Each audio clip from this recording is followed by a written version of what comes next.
प्रथम प्रश्न है, सर जॉन मार्शल के अनुसार सिंधु सभ्यता की तिथि क्या मानी जाती है? तो तिथि क्रम पूछा है किसके अनुसार? सर जॉन मार्शल के अनुसार। तो सर जॉन मार्शल के अनुसार तिथि क्रम क्या है सही? बी ऑप्शन 3250 से 2750 ईसा पूर्व सिंधु घाटी सभ्यता का उन्होंने कालक्रम माना है। चलते हैं दूसरे प्रश्न पर। मार्शल ने सिंधु सभ्यता की तिथि, ये जो 3250 से 2750 निर्धारित की, ये किस आधार पर निर्धारित की? ये किस आधार पर निर्धारित की है?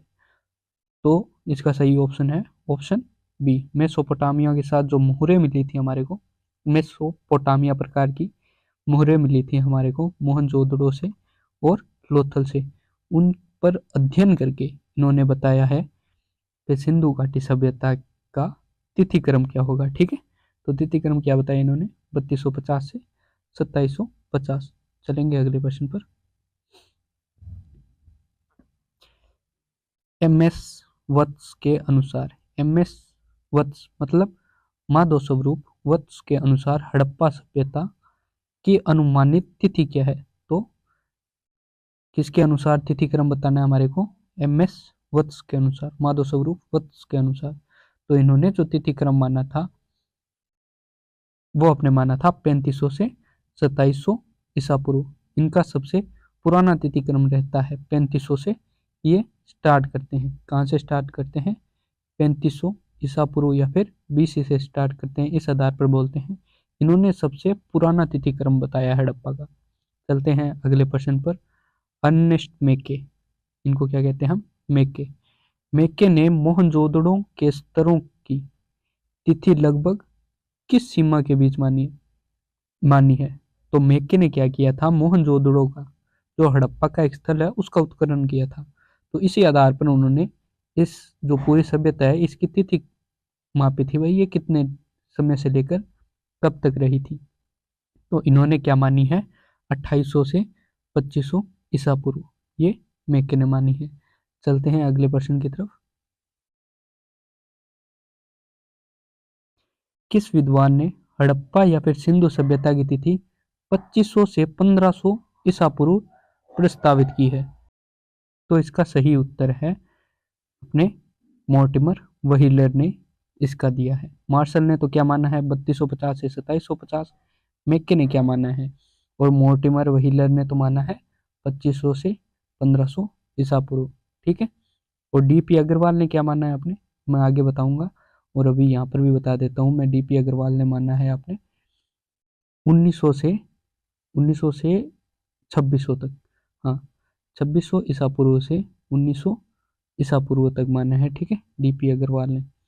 आज इसी तिथि क्रम की ही बात करेंगे पूरे चैप्टर में। ठीक है, चलते हैं अगले प्रश्न की तरफ।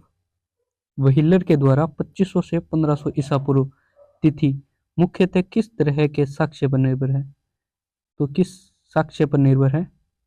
तो ये अपने इन्होंने क्या किया था कि मेसोपोटामिया के साथ सिंधु सभ्यता की वो क्या नाम है अपना साक्ष्य तुलना की थी। ठीक है ना, क्या की थी? तुलना की थी किसके साथ? मेसोपोटामिया सभ्यता के साथ। किसकी की थी? तो सिंधु घाटी सभ्यता की थी। और सभ्यता की अपने ये जो तुलना है ये करके क्या बताया कि इसका जो तिथि क्रम है ना वो 2500 से 1500 ईसा पूर्व तक है। चलते हैं अगले प्रश्न की तरफ। अगला प्रश्न है, सिंधु सभ्यता की तिथि 2000 से 1500 निचली की गई तिथि किसने दी है? मतलब 2000 से 1500, तो ये जो 1500 ईसा पूर्व है ना ये सबसे नीचे की तिथि है। ये जो 1500 ईसा पूर्व है ये क्या है? सबसे कम जो तिथि है ना वो मानी गई है। और ये बताई किसने है? अपने वाल्टर फेयर सर्विस ने। किसने बताई है? वाल्टर फेयर सर्विस ने। और सबसे उच्च जो बताई है वो 3500 ईसा पूर्व, वो किसने बताई है? माधव स्वरूप वत्स ने, MS वत्स ने। ठीक है ना, समझ गए। चलते हैं अगले प्रश्न की तरफ। वाल्टर फेयर सर्विस ने हड़प्पा सभ्यता की तिथि नीचे लाने के लिए किस वैज्ञानिक विधि का उपयोग किया? ठीक है, तो किसका किया था? तो इन्होंने कार्बन डेटिंग पद्धति का उपयोग किया था। किसका किया था? कार्बन डेटिंग पद्धति का उपयोग। तो बी ऑप्शन सही है। चलते हैं अगले प्रश्न की तरफ। सिंधु सभ्यता के प्रारंभिक, परिपक्व और उत्तर हड़प्पा चरणों के लिए आधुनिक रेडियो कार्बन के आधार पर परिपक्व हड़प्पा चरण की तिथि क्या मानी जाती है? मतलब हड़प्पा के जो चरण है उनको 3 भागों में बांटा गया है। कितने में? 3 में। पहला तो कौन सा है? ये प्रारंभिक हड़प्पा है। कौन सा है? प्रारंभिक हड़प्पा। दूसरा कौन सा है? परिपक्व। और तीसरा कौन सा है? उत्तर हड़प्पा। ठीक है, तो ये जो प्रारंभिक हड़प्पा है इसको तो अपने माना गया है 3300 से 2600 ईसा पूर्व।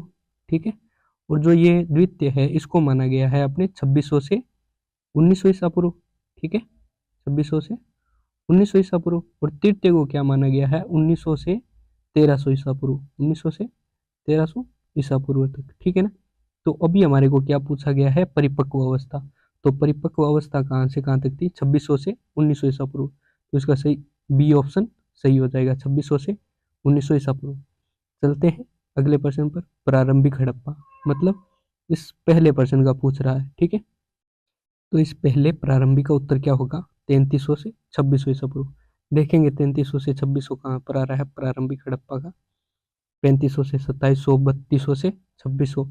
तो ये जो सबसे नजदीक बैठ रहा है इसका साम्यता, ये 3200 से 2600 तक बैठ रहा है। तो ये इसका बी ऑप्शन सही हो जाएगा। ठीक है, चलते हैं अगले प्रश्न की तरफ। उत्तर हड़प्पा, लेटर हड़प्पा चरण को सामान्यतः किस तिथि सीमा में रखा जाता है? तो किस में रखा जाता है अपने? 1900 से 1300। इसका सी ऑप्शन सही हो जाएगा। चलते हैं अगले प्रश्न में। सिंधु सभ्यता रेडियो कार्बन डेटिंग मतलब C14 14 या फिर 18, 2 पद्धतियां होती है। ठीक है ना, तो रेडियो कार्बन डेटिंग से जुड़े प्रारंभिक कार्यों में मुख्य भारतीय विद्वान कौन से थे? अच्छा, अब ये बताना है कि जो सिंधु घाटी सभ्यता की कार्बन डेटिंग पद्धति से तिथि क्रम मापा गया था उसमें मुख्य कौन से भारतीय विद्वान ने योगदान दिया था?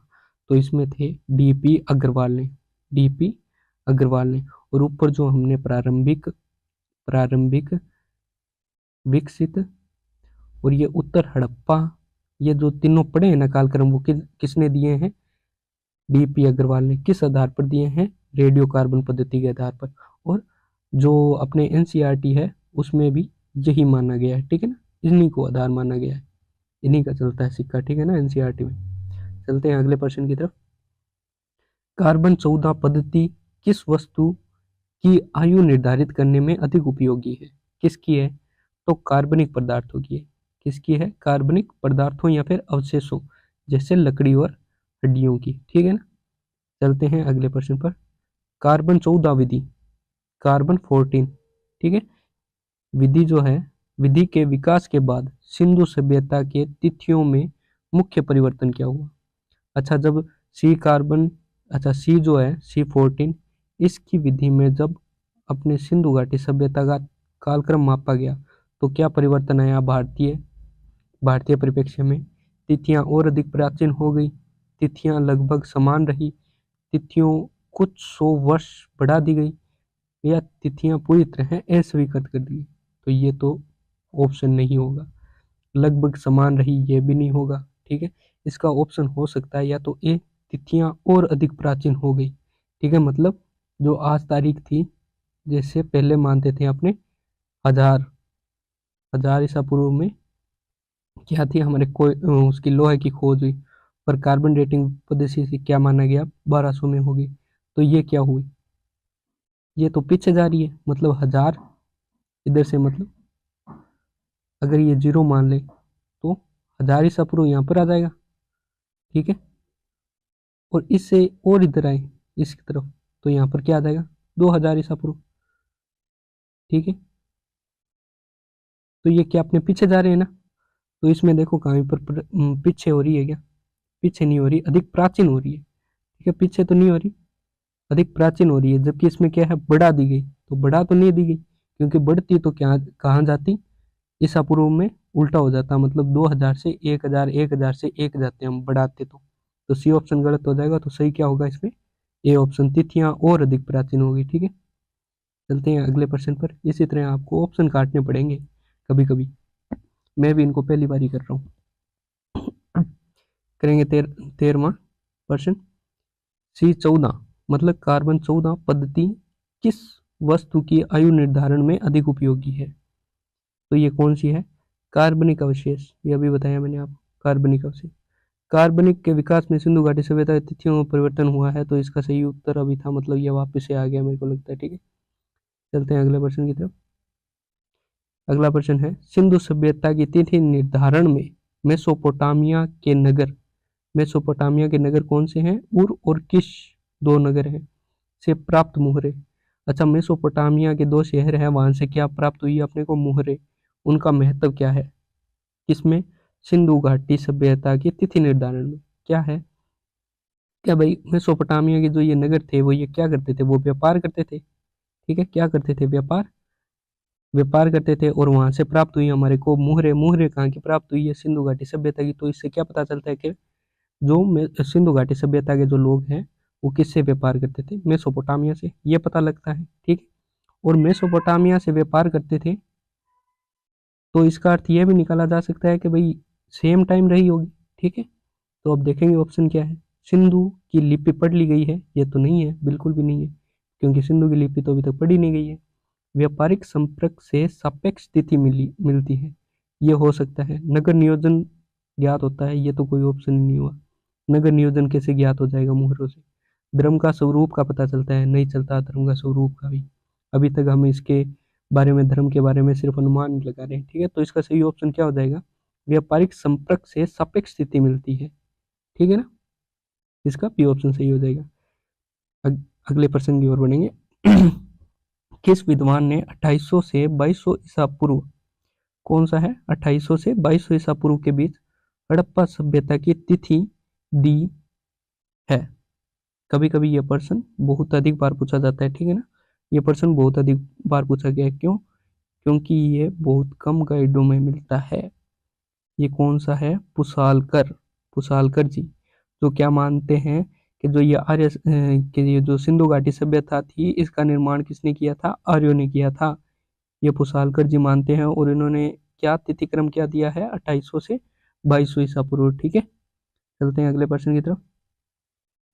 सिंधु सभ्यता रेडियो कार्बन डेटिंग के नतीजों ने भारतीय इतिहास को, प्राचीनता को किस रूप में प्रभावित किया? अच्छा, भारतीय इतिहास के प्राचीनता को किस रूप में प्रभावित किया कार्बन डेटिंग पद्धति ने? तो इतिहास में प्राचीनता घट गई? नहीं घटी है, प्राचीनता कई शताब्दियों तक बढ़ा दी गई। तो इसका सही ऑप्शन क्या होगा? बी उत्तर। क्यों? प्राचीनता तो बढ़ी है। ठीक है, प्राचीनता क्या, पहले क्या मानते थे हम? क्या भाई हमारे नगरों का विकास कब हुआ है? 6ठी शताब्दी में, मतलब 600 ईसा पूर्व के आसपास में हुआ है। ठीक है ना, पहले ये हम मानते थे। लेकिन जब हमारे को पता चला कि भाई कि यार सिंधु घाटी सभ्यता में तो पहले ही नगर थे, तो वो कब थे? तो वो मानते हम 3200 से लगभग 1750 ईसा पूर्व के आसपास। ठीक है, तो ये क्या, हमारे इतिहास की प्राचीनता बढ़ा दी इसने, और कार्बन डेटिंग पद्धति ने और बढ़ा दी। कैसे बढ़ा दी? इन्होंने तो सही सही बता दिया कि 2600 से लेकर 1900 के बीच, ईसा पूर्व के बीच पूर्ण रूप से विकसित सभ्यता थी। ठीक है ना, ये बता दिया। तो सही उत्तर क्या होगा इसका? B option. किस विद्वान ने 3250 से 2750 ईसा पूर्व की तिथि दी है? किसके बारे में? सिंधु घाटी सभ्यता के बारे में प्रश्न है, तो ये मार्शल ने दी है। किसने दी है? मार्शल ने। और आर के मुखर्जी जो है, राधा कुमुद मुखर्जी, वो इसको मानते हैं। ठीक है, तो इसका क्या ऑप्शन सही हो जाएगा? B option. चलते हैं अगले प्रश्न की तरफ।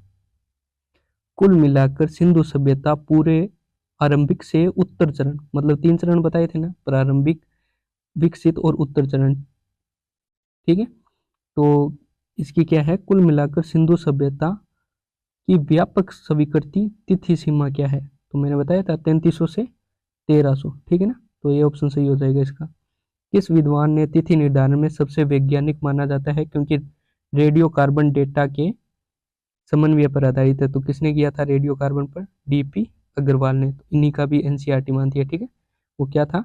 अपने 2600 से 1900 ईसा पूर्व। क्या था? 2600 से 1900 ईसा पूर्व। चलते हैं अगले प्रश्न की तरफ। C14 विधि के प्रयोग से पूर्व सिंधु सभ्यता की तिथि निर्धारण की प्रमुख सीमा क्या थी? स्थलों की कमी नहीं थी, केवल ग्रंथों पर निर्भर था, ग्रंथों मिले ही नहीं हमारे को यहाँ से। अन्य समकालीन सभ्यताओं के साथ सापेक्ष तुलना पर अधिक निर्भरता। ठीक है, ये सही है। पहले क्या था, पहले अपने सीख 14 नहीं थी तो हम क्या करते थे, सिंधु घाटी सभ्यता का पता नहीं लगा पाते थे कि भाई इसका कालक्रम क्या रहा होगा। तो हम क्या करते थे कि भाई कोई सामने वाले देखते थे, कोई इसके आसपास किन इसका व्यापार किसके साथ हुआ है, वाणिज्य किसके साथ हुआ है, क्या कोई चीज़ सिंधु घाटी सभ्यता की चीज़ किसी और नगर से मिली है विदेशी सभ्यता से, या विदेशी सभ्यता की कोई चीज़ सिंधु घाटी सभ्यता से मिली है क्या, ये देखते थे। ठीक है ना। तो ये देख के हम इनके तिथि का निर्धारण करते थे। तो इसका सही उत्तर क्या हो जाएगा, सी उत्तर। अन्य समकालीन सभ्यताओं जैसे मेसोपोटामिया सभ्यता से ये अपने सापेक्ष तुलना करके अधिक निर्भरता क्या थी, तुलना पर थी। किसकी तुलना पर, अन्य समकालीन सभ्यताओं के सापेक्ष तुलना करने पर। ठीक है, किसके संदर्भ में, तिथि निर्धारण के संदर्भ में। किसके संदर्भ में, तिथि निर्धारण के संदर्भ में। चलते हैं अगले प्रश्न पर। हड़प्पा सभ्यता को प्रोटो हिस्टोरिक क्यों कहा जाता है, क्यों कहा जाता है प्रोटो हिस्टोरिक, इसलिए कहा जाते हैं प्रोटो हिस्टोरिक वे होती हैं जिनको हम आद्य ऐतिहासिक कहते हैं। वे सभ्यताएं होती हैं जिनकी लिपि तो होती है, लिपि तो होती है परंतु उनको पढ़ा नहीं गया है, अभी तक पढ़ा नहीं गया है। ठीक है ना। तो ऑप्शन देखेंगे अब। क्योंकि केवल पौराणिक कथाएं मिलती हैं, नहीं है। क्योंकि लिपि तो है पर अभी अपठित है, तो इसका सही ऑप्शन क्या हो जाएगा, बी, आगे पढ़ने की जरूरत ही नहीं है। क्योंकि कोई नगर नहीं मिला है, कोई ऑप्शन ही नहीं बनता ये तो। क्योंकि यह लोहे युग की सभ्यता थी, गलत प्रश्न है। चलते हैं अगले, सॉरी प्रश्न क्या, ऑप्शन गलत है। चलते हैं अगले प्रश्न की तरफ। अगला प्रश्न है, हड़प्पा सभ्यता की विदेशी उद्भव के समर्थन किस विद्वान ने नहीं किया है। अच्छा, विदेशी उद्भव का जो सिद्धांत है उसके प्रतिपादक कौन है, sir Marshall, sir John Marshall. ठीक है। और दो भारतीय हैं इसमें, कौन है, डी कोसाम्बी और एच डी सांकलिया। ये एच डी, एच लगाना है यहाँ पर, क्या लगाना है, एच। ठीक है ना। एच डी सांकलिया, सांकलिया है। ठीक है ना, सांकलिया है। ठीक है। ये दो क्या करते हैं, इस विदेशी जो उद्भव का सिद्धांत है इसका समर्थन करते हैं। तो बचा कौन लास्ट में, दयाराम साहनी जी। ये इस विदेशी मत का समर्थन नहीं करते हैं। तो सही ऑप्शन क्या हो जाएगा इसका, ए। चलते हैं अगले प्रश्न पर। हड़प्पा सभ्यता सुमेरियन या मेसोपोटामिया सभ्यता द्वारा स्थापित मानने वाला मत किससे संबंधित है, किससे संबंधित है। तो ये मत क्या मानता है, जो हड़प्पा सभ्यता के लोग थे उनका निर्माण हड़प्पा सभ्यता का निर्माण किसने किया था, मेसोपोटामिया से आए हुए कुछ लोगों ने। तो ये मत कौन सा है, ये विदेशी मत है। कौन सा मत है, विदेशी मत। तो कौन सा ऑप्शन सही हो जाएगा, सी ऑप्शन। चलते हैं अगले प्रश्न की तरफ। हड़प्पा सभ्यता किस धातु के उपयोग से अपरिचितता दिखाई देती है, किस धातु से अपरिचित थी। तो सीधी बात है, लोहे से थी। ये तो प्रश्न रट लो आप, कौन किससे थी, लोहे से। ठीक है। हड़प्पा सभ्यता ईंटों का प्रयोग, हड़प्पा सभ्यता में ईंटों का प्रयोग किस बात का संकेत देता है, किस बात का संकेत देता है। क्या वह ग्रामीण समाज था, नहीं। अस्थायी बस्तियां, नहीं। विकसित नगरीय जीवन, हो सकता है। ग्रामीण जनजातीय संस्कृति, ये तो गलत है। तो इसका सही ऑप्शन कौन सा है, सी ऑप्शन।